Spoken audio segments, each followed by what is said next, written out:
Traci Martin with Intech Freight Logistics, a certified MercuryGate value-added reseller integrator.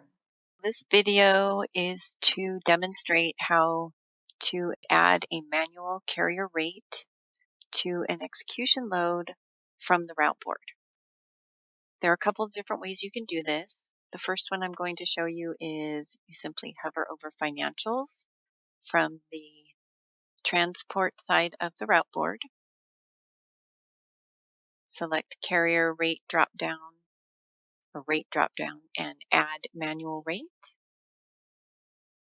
Here you can select the carrier, and I am going to search for MercuryGate carriers.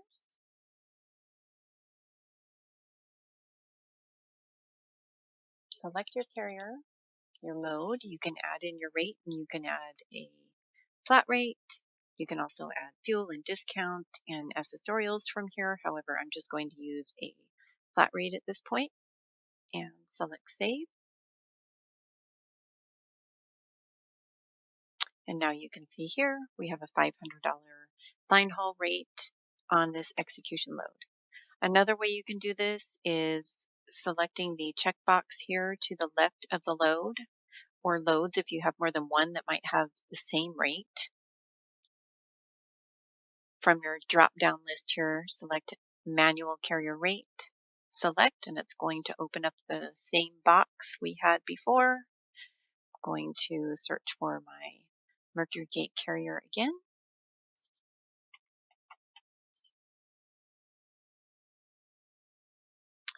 Choose a different one this time, select OK. Again, your carrier mode, and then I'm going to go put in a flat rate again and select save. And once again, we have our carrier rate now that's been added to this execution load, which you can see from the route board. Feel free to leave any questions in the comments or email us at tms_solutions@intechlogistics.com.